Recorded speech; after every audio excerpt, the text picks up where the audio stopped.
Hey, this is Dr. Kid again on the Shake Up. The Shake Up with Dr. Kid. All right, listen, let me apologize. We're running a little bit behind time this evening because of some technical difficulties, but now we got all of that straightened out. So now we're about ready to get this thing off the ground and moving. All right, so thank you so much. Again, this is the Shake Up with Dr. Kid. You know, we don't change anything. We don't change the structure. We just go right ahead and just do a reframe so you get a different idea about an old thing and you get to see yourself being actively a part of the change process. All right. So thank you so much. Thank you so much for being here. And as always, you know, we got a good show for you tonight. But before we get to the show, I just want to let you know, we want you to like, follow, share, and subscribe. Like, follow, share, and subscribe so that this, the information that we share with you that comes in from different people on a week-by-week basis, we want you to see it, enjoy it, share it. And also, you know, while you're going through that, we want you to put your thoughts in, you know, send it in, and that we'll get that out to you. All right, we'll get that information out. We'll deal with it. So just put it in the chat, and we'll make sure you get worked in some kind of way. All right. So we also like for you to say, listen, I'd love to be a part of this show. So then you just go, you know, email drkidspeaks@gmail.com, and my team will get it out there, get in contact with you, and you will be on the show. And we want you to be on camera. We'd rather you being on camera, but if you think, well, you don't want to be on camera, we'll just take your voice. You know, I'm sure you got a nice voice, but look at that banner behind me. It says, the fear of failure is the enemy of success. Don't let your fear, overcome you. Otherwise, you'll never succeed in the things that you want to do. Challenges are some of your best benchmark, or some of your best footprints, some of your best stairmasters towards succeeding. To fight your challenges from the inside, not from the outside. All right. So with that said, thank you and welcome to the Shake Up with Dr. Kid. All right. So we're going to go ahead and bring our guest on right now, and we got a good program for you. And here he is, Mr. Jacques. How are you, sir? I'm doing well. Thank you for having me. All right, man. All right. Listen, man, we just want to welcome you and thank you for being willing to come on the show with us tonight. And we're going to have a good time. So what I like to do, because I don't like to mess up what people say, you know, they send me all this, you know, the resume and stuff like that. And I just go ahead and mess it up. So I say, well, listen, the best thing to do is to get you to do what you do best, because, hey, guess what? You know you better than anybody else on the planet know you, okay? So why don't you go ahead and introduce yourself and, you know, tell us anything and everything that you want us to know about you, about your organization, about what you're going to be doing. You know, and then, you know, we're going to talk through some stuff that you want to talk about tonight, okay? And especially, you know, brothers, let's talk. All right, so let's kick it off. All right. Okay. Well, as you mentioned, I'm Jacques Austin. I'm a licensed professional counselor and supervisor, also a nationally certified counselor. And I've been in practice for a number of years, since 1997. I think probably like a lot of therapists, started out in substance abuse. And went on from there, worked for a number of agencies, and now I'm doing private practice. I've been in private practice since 2017. Okay. And Lord has blessed me to be able to have two locations serving the city of Birmingham and the city of Tuscaloosa. And so been in practice for a pretty good bit. And regarding Brother Let's Talk, we came together in 2017. And Brother Let's Talk is a nonprofit that we started focusing on bridging that gap between Black men and mental health awareness. Our motto, Stop the Stigma, Address the Stress, speaks to identifying and addressing the stigma that exists among Black men and their family, that community, and their reluctance to seek mental health services. So we've been working in the community since 2017, trying to, again, bridge that gap. All right. So where did, I know you said that that your organization came about as to deal with the mental health and the stigma of mental health. What was so stigmatic about it that you would say, listen, we got to do something about this? And the second part of that is, does the stigma, does it tend to grow more in the Black community? Is it less acceptable in the Black community? Well, I'll take that second question first, and I say, yeah, there is a level of stigma, not just with mental health, but also physical health. And I share this story a lot, that I grew up living with my grandparents, and period of time with my grandparents. And I can recall my grandfather used to wake me up on Saturday morning after having played football late on Friday night. I still had to get up before dawn on Saturday morning to get out and cut grass. And so we go out, break of dawn. We had the hedgers. We didn't have the motor trimmers and all that. Ooh, but we didn't have a gas lawnmower. Listen to it, huh?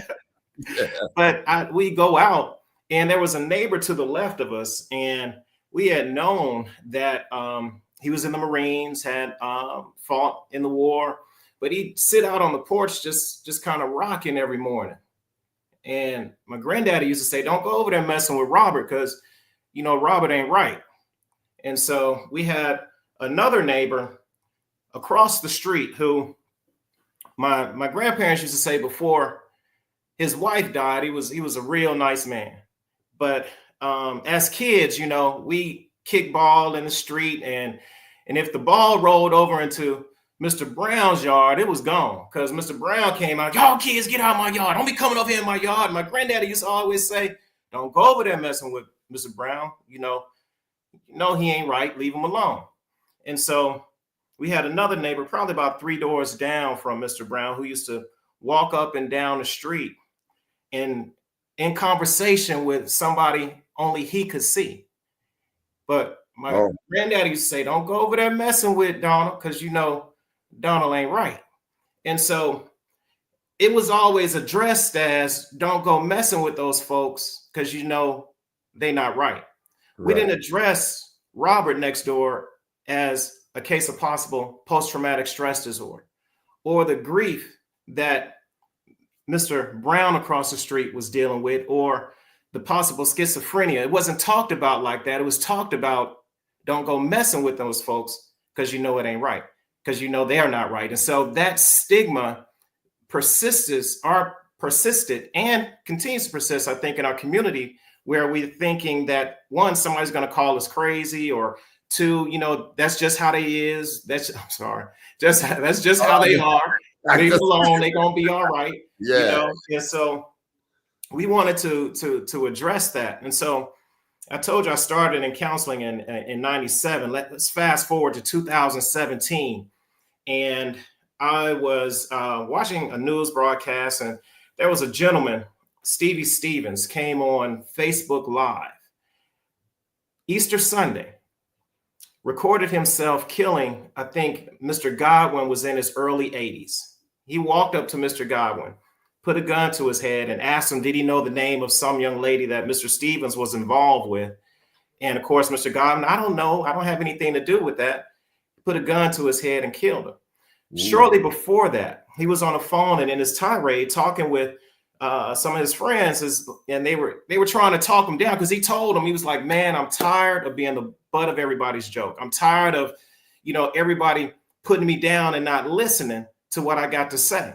So he felt in that moment, the only way to express what was inside of him was this heinous act.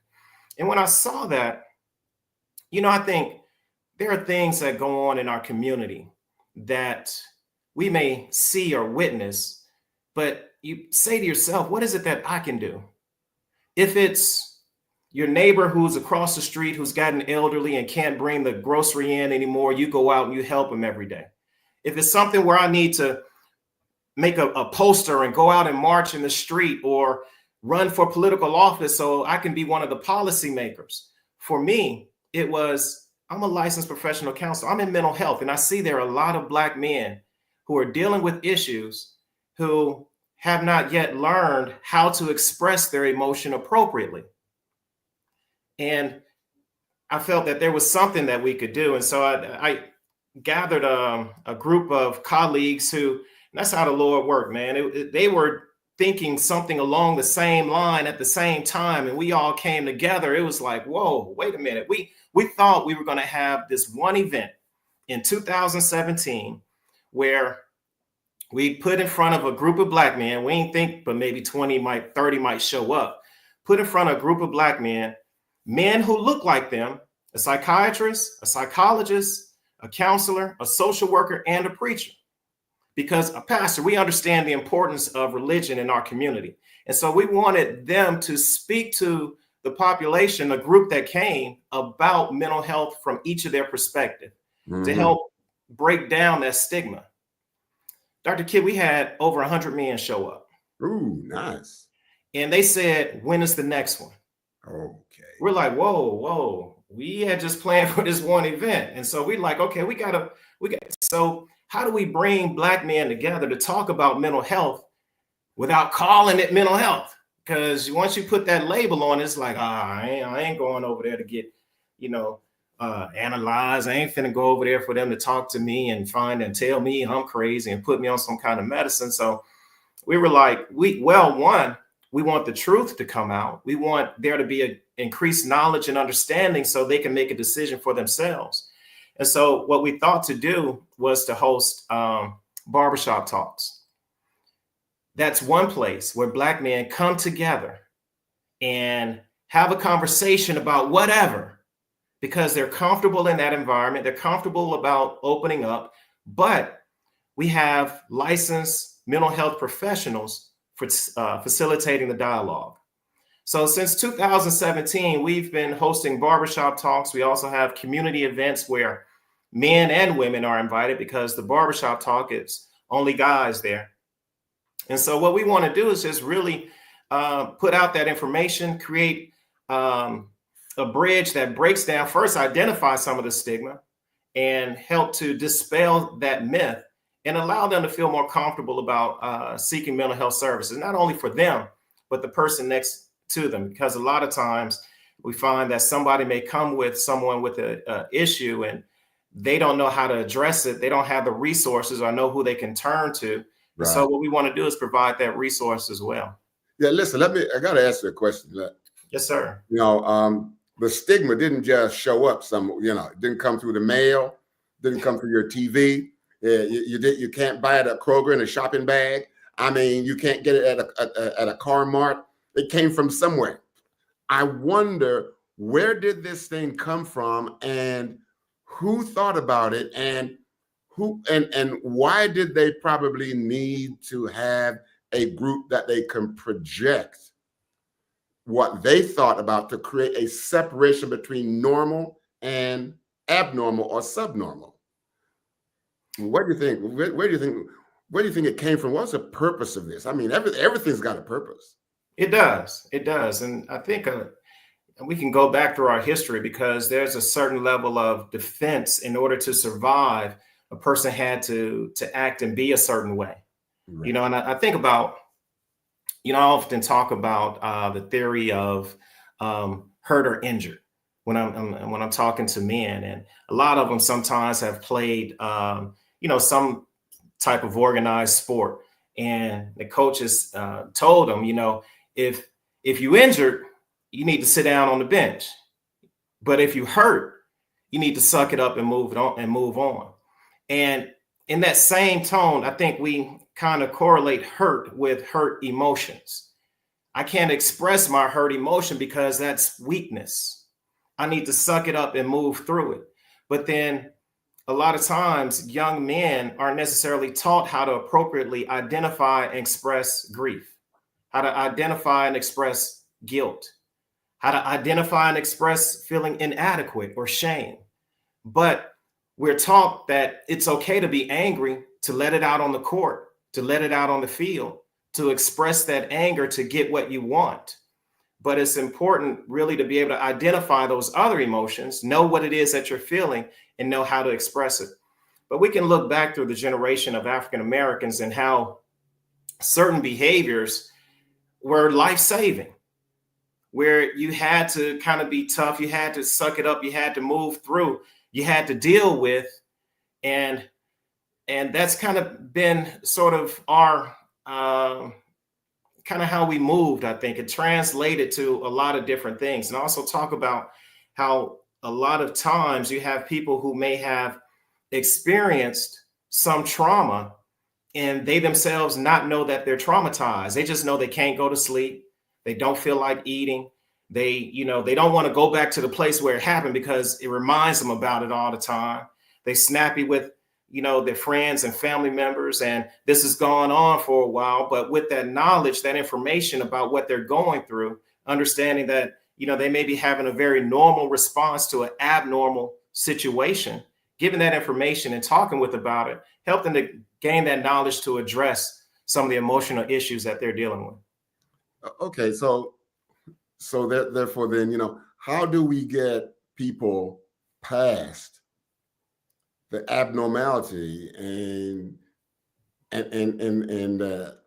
looking down on the self because of this lack of understanding? Because again, if you and I can learn about that stuff, the difference being, I use your motif now, hurt or injured.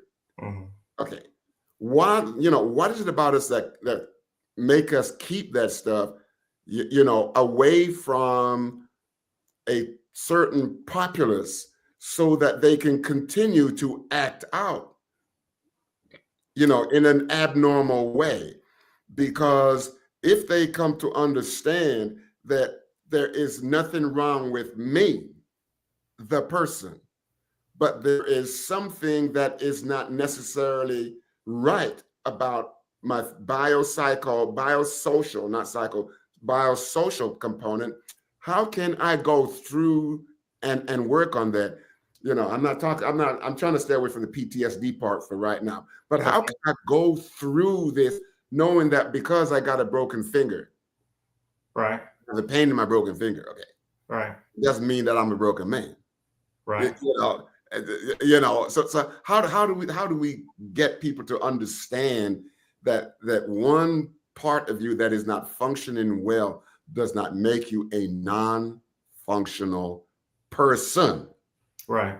And I think in regards, now the difference in, say, like a broken finger, that's obvious. There's that hurt. It's not moving right. You know what I'm saying? So I need to go to the doctor because this ain't, and you got some people who, try to stick it out, rub a little dirt on it. I'm going to be all right. 15 years later, walk around with their finger all crooked and everything because they ain't go to the doctor. But emotionally, I look at it like we'll deal with certain emotion and find different ways of kind of coping with it. Mm-hmm. Now, they may not be very healthy ways of dealing with it. A lot of times we look outside of ourselves for that emotional nurturing, I guess. And what I mean by that is we look to other people for our happiness. We'll find a mate or someone and we take our, here's my joy, here's my happiness, and I'm gonna put that in your lap and you're supposed to take care of it. So if I'm not happy or something, I need you to do something different in order for me to feel better. And so with that philosophy of us not looking into ourselves to address our own emotional concern, we continue to, exist in this place where we're looking outside of ourselves to deal with the hurt, to deal with the anger, to deal with the grief, to deal with the depression, to deal with the loneliness, to deal with whatever the emotional issue is. When we don't learn to look within ourselves, it's like we're conditioned to kind of look outside ourselves for that emotional healing. I guess it's kind of hard to look inside yourself. I talk with, I do a lot of, go ahead. No, I was just gonna say, I guess it's kind of hard to look inside yourself when somebody like whoever saying, hey, look, don't go over there, that man crazy over there.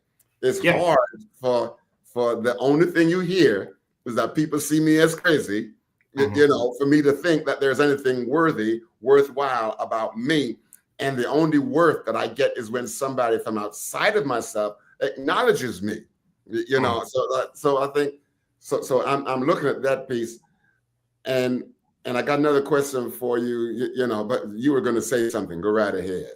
Well, that's the beauty of counseling. You have someone outside of yourself to kind of address those things. I always talk about, being in the middle of that storm, and you need someone outside of it maybe to kind of help guide you through, because you could be just in that storm walking in circles, everything hitting you, everything is going on, and you're really off balance, not knowing how to navigate.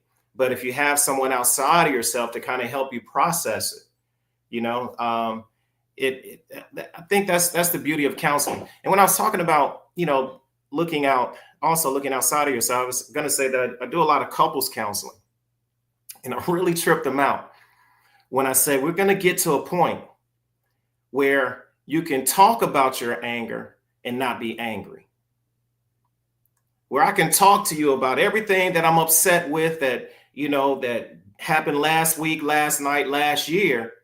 I can talk about that anger with you and not be angry and not blame you for it. That just was like, whoa, how that happened? He did this or she did that. It's a process to that. And the first step is that self-awareness. Self-awareness. I have 4 principles: self-awareness, self-control, self-expression, and self-appreciation. Awareness is key. That's the first thing. If I know me, I'm better able to control myself. And control is just self-control. It's controlling your behavior despite how you feel. Self-expression is the behavior, is what you actually choose to do. And the self-evaluation comes along with the consequence behind whatever it is that you did. Sometimes we'll sit back after we've done something and it's like, oh man, why did I do that? And you feel bad about yourself and you wonder, I should have went left instead of going right, and you beat yourself up and you think about this and you think about that, and that self-esteem, that self-confidence is kind of defeated. But if it's an excellent choice, if it's something that you're proud of, we kind of like that self-evaluation is elevated when you feel more confident. But it starts with that self-awareness, knowing self from the point of knowing.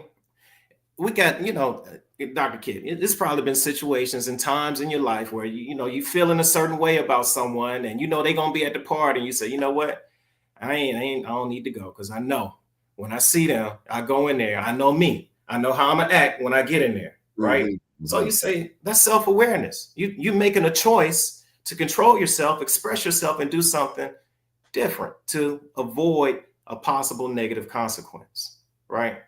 And so I think when we are,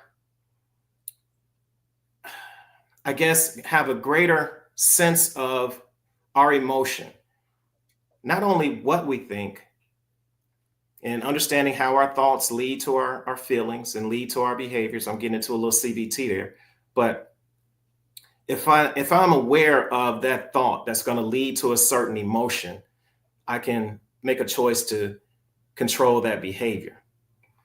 But I talk with people about going a little deeper in understanding not only what you're thinking, what's on your mind at that time, but have an understanding of why you think the way you do.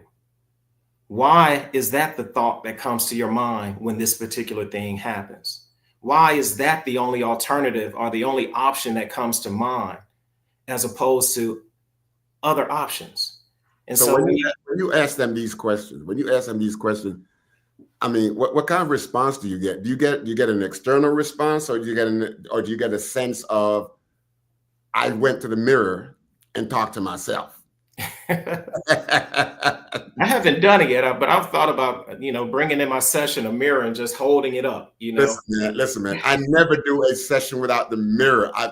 Really? I've been working that mirror now for I don't know how long, man. I don't know how long, man. That is powerful tool, And here's what I say. I say, listen. I like to keep things light, but very, very much to the point. Mm-hmm. I say things like, well, I got this weapon here, and I don't want to go calling the cops because I don't have a license to carry this weapon.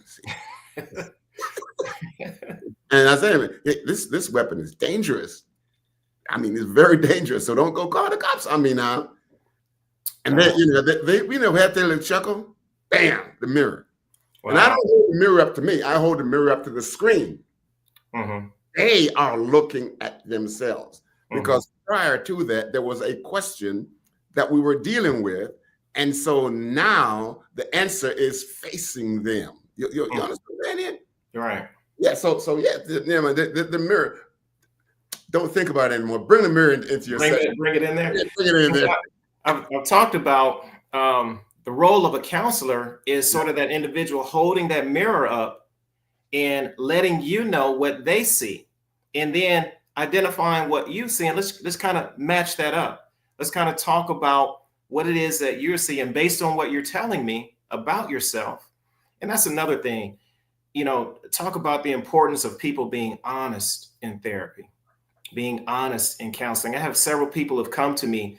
I'm like their second or their third therapist, and now they're ready to be honest. Now they're ready to, really speak to what's going on in their life. Because, a lot of times in that first session that, first time ever going, they may not be comfortable, or, counseling is about a relationship. It's about, being able to vibe with that person or have that level of trust that I can open up with you.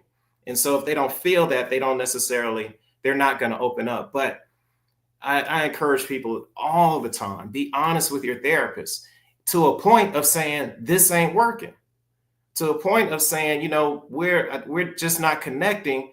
And if that therapist is a professional therapist, believe me, their feelings will not be hurt.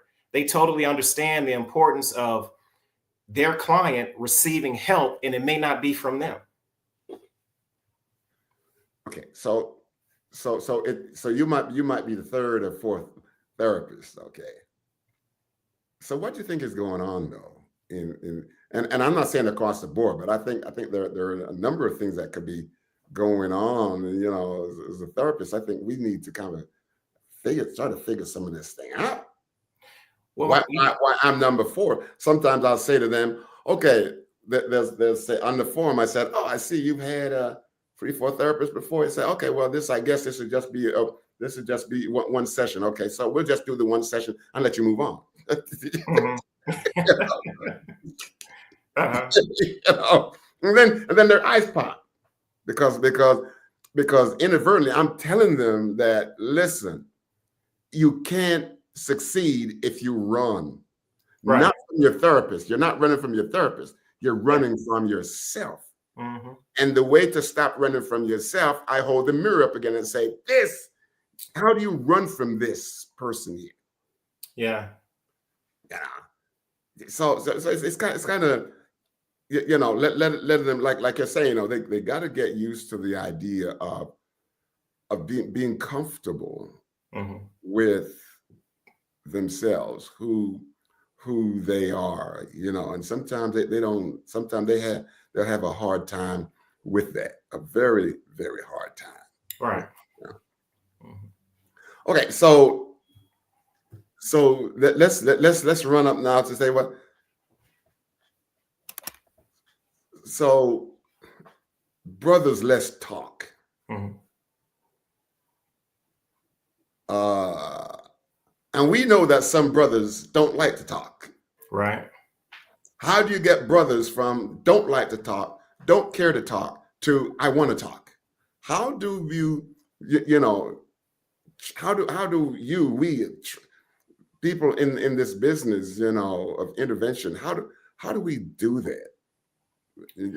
Well, I mentioned one thing. One thing is the environment. They're in the barbershop. That's some place where they go and they normally hold conversation. And we don't come across like, therapists. We're just Black men in there having a conversation.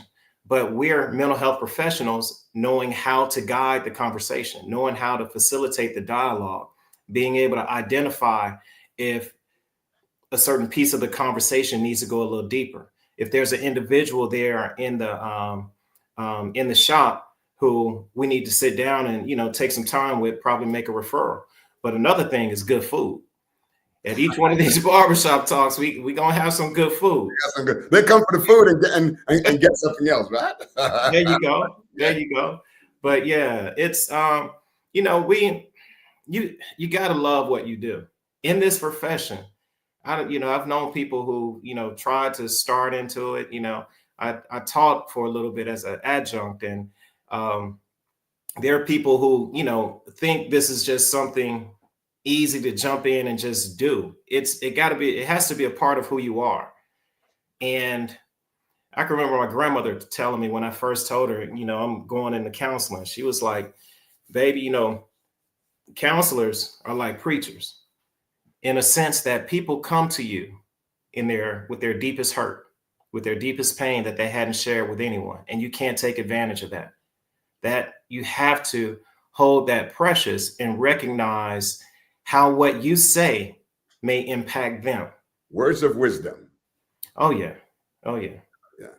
Words of wisdom from, and from your grandmother. And I would say to people, you see all those books I got behind me there. And this is what I learned since you raised this point. This is what I learned from one of my professors. He said he stood up in class. We're about to graduate. Mm-hmm.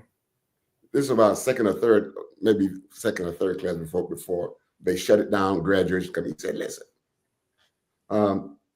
see all those books, huh? You see all those books that we went through." He said, "I know you ain't gonna read none of that when you're done."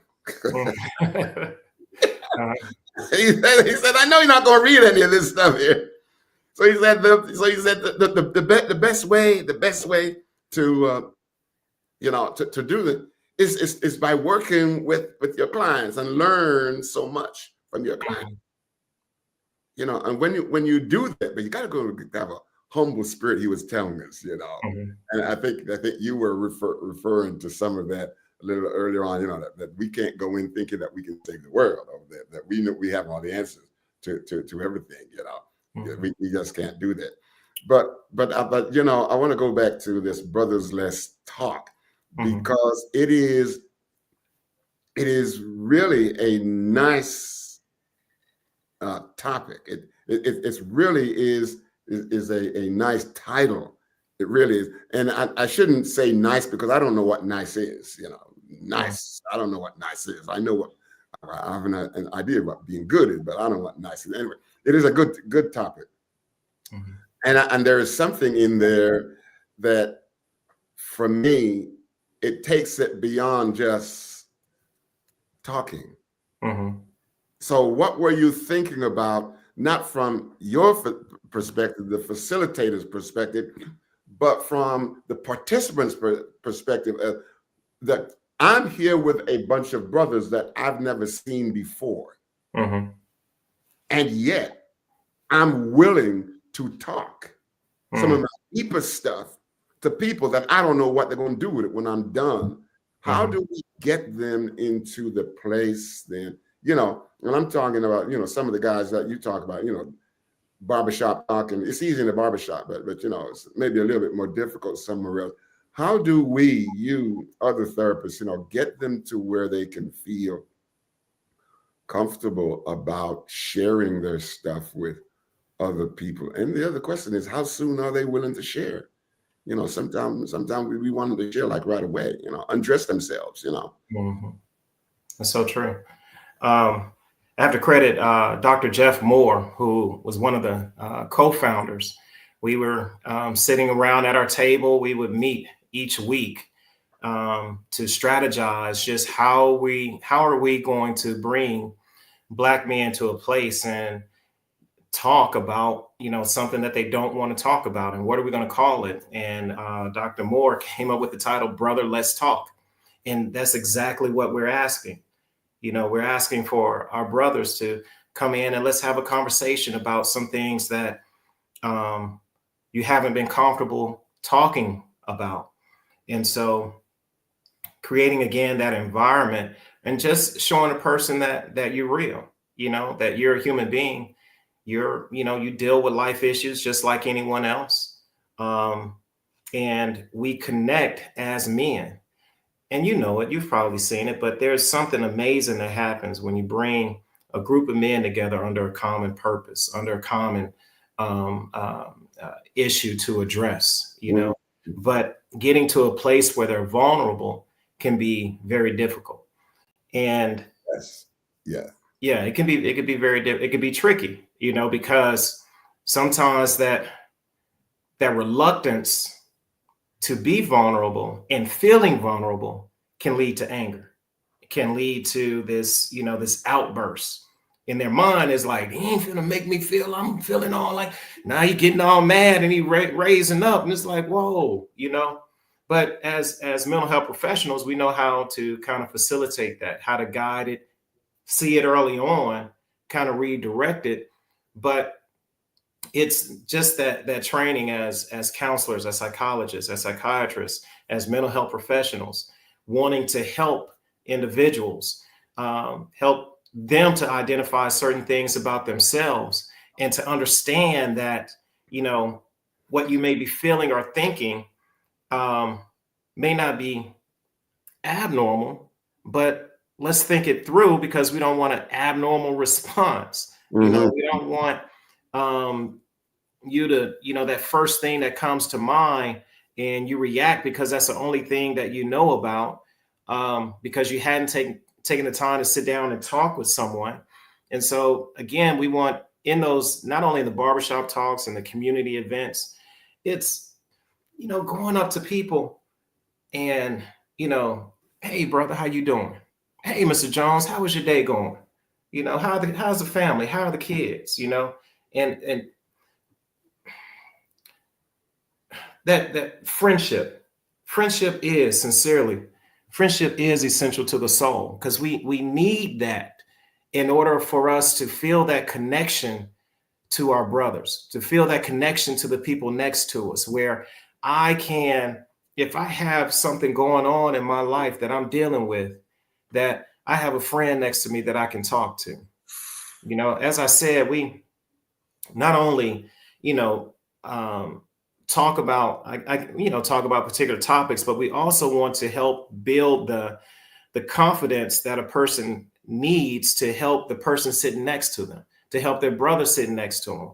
You know, because they're gonna leave the barbershop talk, they're gonna leave the community event, go back to work, go back home, be back out in the public, and run into someone who's dealing with something, or they themselves dealing with something, but they hadn't shared it with someone else. But there may be someone in their life that, you know, let's talk about this. And so we again, you know, want to bridge that gap and help individuals, you know, help because I believe when you help that individual to, I guess, get that connection of self-awareness, when they are beginning to address their emotional issues more appropriately, you not only help that individual, but you help that family. And by helping that family, you help our community.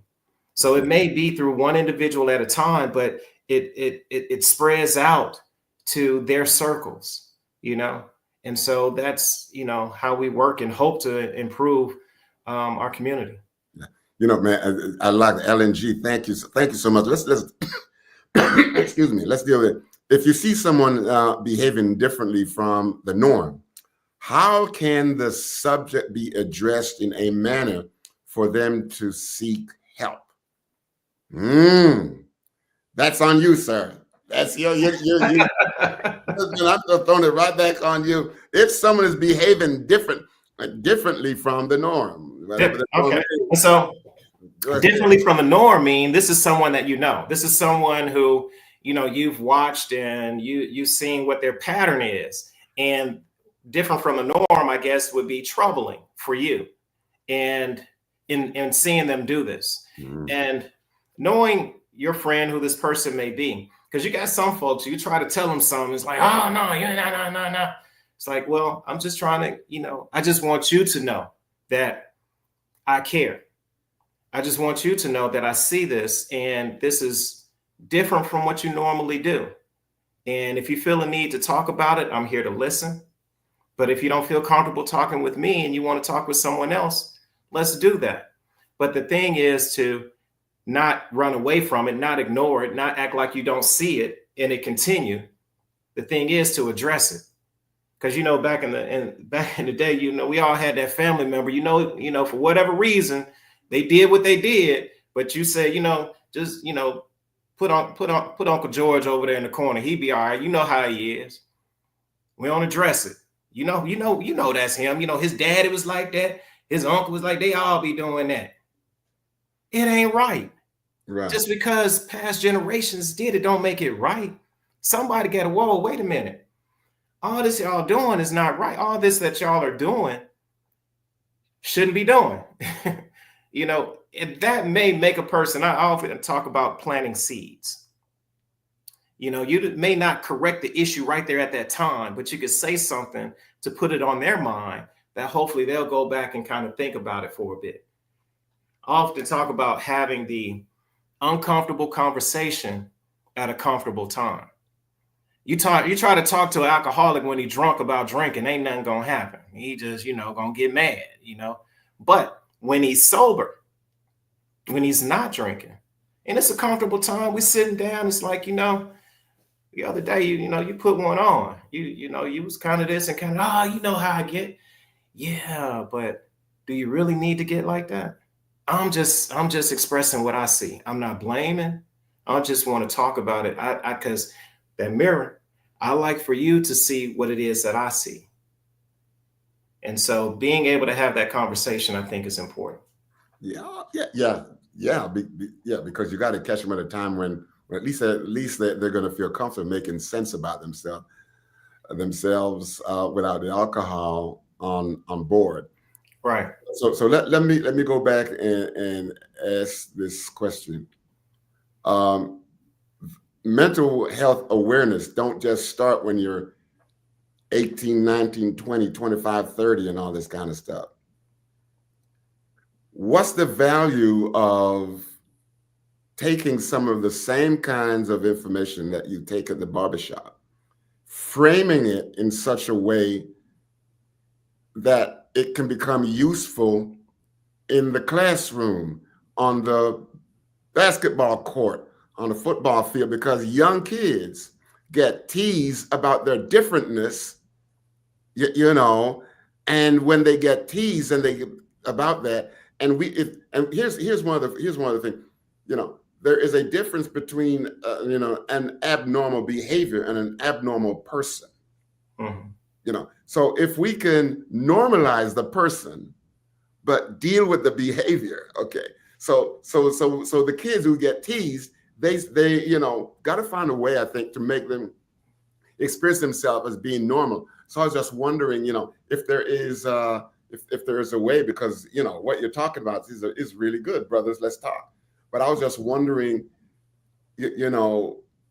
how could we also do that in such a way that the fourth graders and the third graders and the fifth graders and the sixth graders, they can do that before they crystallize certain types of behavior as normal and acting it out there. Next thing they go, whoa, whoa, whoa, whoa, whoa, or they're in the principal's office. That's what. Yeah. Is there a way that we can kind of look at that population then? I hear what you're saying in terms of, reaching younger populations, going to the school, but my belief is it starts at home. Okay. That first agent of socialization occurs in the home. Right. The child learns how to deal with the world in accordance with how they're dealt with at home. And think about it like this: you got a mom who come home and they look and it's like, oh Lord, I don't know, I ain't gonna be able to pay this, I can't do it, and they just stressing out about the little thing. That little child sees that, and they mimic that behavior, and they go out in the world and produce some of those same behaviors. Now, there are certain behaviors, I think, depending on how they're received by the outside world, that child may continue that behavior, or they may discontinue it depending on the reaction that they get from, either their peers, their family members, or whoever else. But and that's why I talk about the importance of helping that individual so they can go back and help their family and go back and help that community. we put a lot of pressure on teachers and schools, expecting them to get our kids right. That ain't where it's supposed to happen. Excuse my lingo. That's not where it's supposed to happen. Hey, man, you know, get it out, man. Forget the lingo. Just get it out there. It ain't. Right. That's supposed to occur in the home, and people are really, people really need to get that message and that understanding. But we're in this world where we're constantly go go go go go do beep beep beep. We don't take time to sit down, breathe, and it. Since COVID, man, it's been like so much anxiety, so much grief, so much depression to just balloon. It's crazy because before COVID, we were on this path of just distracting ourselves from dealing with some of the things that we're dealing with. We had to sit at home and now deal with the person that we've been leaving to go to work to get away from, but now we're in here with this person, and now you have to deal with that emotion. And now we're back in the office. We're back, virtual and all of that. And so all of those things came to light. And so there's this higher level of anxiety that we're dealing with, higher levels of stress, because, we're trying to get back on path. And what happens in this process of go, go, go, go, do, we don't take time to become self-aware and deal with our own emotion and help and teach our kids how to appropriately deal with those things. Are we having a conversation with our child about not just how was your day? What happened that day that made it either good or bad? What is it that you would have liked to have happened differently that would have made it better? Or, just really get down and kind of process with that child what they're feeling, their thoughts about what they're feeling, and what are some appropriate actions in response to those emotions. I think there's a shift. More people are going into counseling. There's a greater public awareness about the importance of mental health, and that's great. But we also need this aspect of where in the homes that parents are more, I'm not saying that all are or are not, but just in general, being more attentive about helping kids to appropriately identify their emotion and more appropriately express what it is that they're feeling. Be able to provide an environment for that. Okay. Blessed Woman 68, I think it would be an excellent program to go into the schools. And thank you for that. Thank you for that, because, I know a number of teachers, and they just can't get the transition from what they want to do to the masses in there, because there's just so much going on, distraction going on in the classroom. But also I'm thinking that I'm trying to figure out, kind of a longitudinally along this path of growth development here. I'm just wondering if that there are some parents from one generation to the other who are just locked into, this is the way we do it. This is the way it's always done. And so therefore they have no need to teach the kids how to be different, because they didn't learn how to be different from the previous generation, who didn't learn it from the previous generation. So they're locked into about 5 generations back, and they're in the 2020s right now. You understand what I'm saying? So, and so how do we kind of help them to see how, or the importance of just being able to communicate in a different way. And sometimes, and I will say this too, sometimes, this parental unavailability piece, it's, because some of the people that I work with, that I have worked with, especially in the past, okay, man, they got 3 jobs, and they got 3 jobs and 4 kids. And they got, let's say, look, what did you get? I said only 24 hours a day, and if you got 4 jobs, if you work 4 6s, when do you get to cook, wash, clean, sit down, talk to the kids, do all these other things? And I think I think the socioeconomics might have something to do with how successful, because the socioeconomics is a huge machine Mhm. that we as people here, we can't turn it around so quickly, but I'm just wondering, how, what part does that play in this whole, and we talk about mental health, but in this whole idea of seeing the self as a worthwhile person, Mhm. how do we get to that place where we can help parents, because Mhm. I'm seeing this, talking to brothers in the shop, talking Mhm. to parents, talking to parents at home, talking to Mhm. kids at school, talking to teachers at school, uh, because I think it's kind of a systemic thing. It's just kind of gone way past. It's just a responsibility of one thing. Yeah, Of there are a number of variables in there that I hear, but I think platforms like this, where professionals come on and have conversation, come on and converse about mental health like you and I are doing now. There are other platforms where people are having conversations about mental health. There's a lot of information out there, but a person has to desire to seek it, has to have that desire to learn or want to do something different. Um, Brother Let's Talk is in Birmingham City Schools. A number of good. years ago, we became part of a contract with Birmingham City Schools and other agencies to provide individual or family counseling to students in the Birmingham City Schools. So we have a network of providers in Brother Let's Talk who, understand the mission and the importance. It doesn't cost the kid or their parent anything, but Brother Let's Talk is providing through grants through Birmingham City Schools to provide that service to some of their kids. And so, for past few years, that's something that we've been doing because we recognize again the importance um, of counseling, the importance of a person's mental health.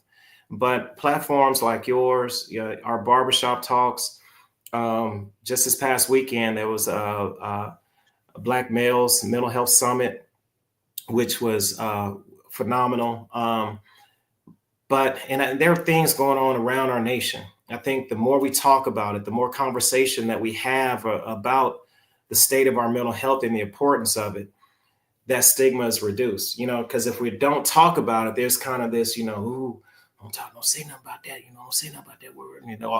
What happens is it just get worse, the problems just, it blooms.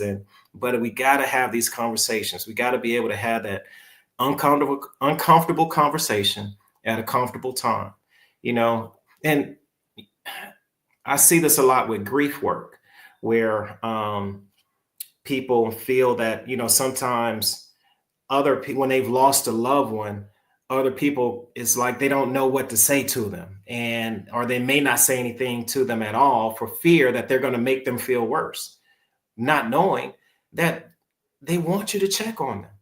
They want you to say, hey, I've been thinking about you. How's your day today?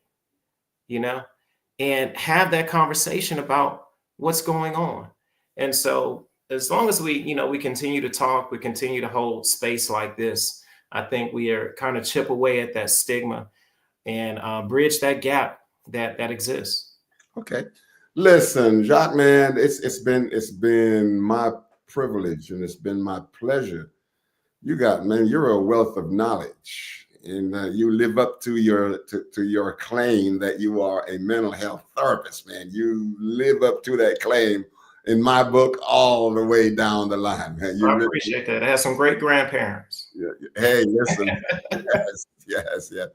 Listen, I really do appreciate you, and and there are other areas of mental health that we really didn't talk about that I know you said you talked about, like marriage and like blended families and all these other kinds of stuff that we can talk about. So we're certainly going to get you back to talk through some of the wow. Both of your brothers are so on point with the dynamics Thank you so much. Thank you so much, R. Sims. We So appreciate that. I gotta say something. So that brother that just came up, R. Sims, Yeah. Ralph Sims, he's another co-founder of Brother Let's Talk. And I don't know if you had a chance to see how fly he was on that picture. So Ralph come in with his own kind of flavor, his own. Okay, okay. And you'll meet him when you come in when you come down Sunday. Okay. And so Ralph is phenomenal. Is phenomenal. His story, his life story of what he's gone through and where he is now. Very spiritual brother. I truly love him. I appreciate him. And he's, again, another part of that backbone of Brother Let's Talk. All right. Okay. Wonderful. Like I'm looking forward to meeting him on Sunday. Listen, man, we're gonna wind it down now. So, anything you want to leave with us? You want to leave the conference with us? You want to talk about how people can get in touch with you, so that they can book you. So you can come to place and just talk. Just take some time and just talk to us about that. So I thought he was going to put on the runner. You can contact us through Facebook or Instagram, Brother Let's Talk, Facebook or Instagram, Brother Let's Talk. But what I want to highlight is you coming out and speaking on Sunday, the 23rd. So since I think 2019, in February, rather than the normal barbershop talk, just men only, we've had a couples event or a community event where men and women are present and we can talk about mental health. This is a part of that, what I like to call, is mental health affecting my relationship, or is my relationship affecting my mental health? And so we got to find out and have that conversation about what might be really going on. And so this Sunday, February the 23rd, at 4 p.m. at Innovation Depot, which is 1500 First Avenue North, downtown Birmingham. We'll have the phenomenal Dr. Kit Francis coming to speak for Brother Let's Talk. I can't wait. It's going to be exciting. I had a church member, when I told her you were coming, she's like, oh, wow, he gives the best advice. And so a lot of folks are excited about coming out and seeing you, looking forward to it. But again, if you want to get in touch with us on Facebook, Brother Let's Talk, or Instagram, or visit us at our website, brotherletstalk.com. I'm sorry, brotherletstalk.org, O-R-G. All right. Well, thank you so much, Jacques, man.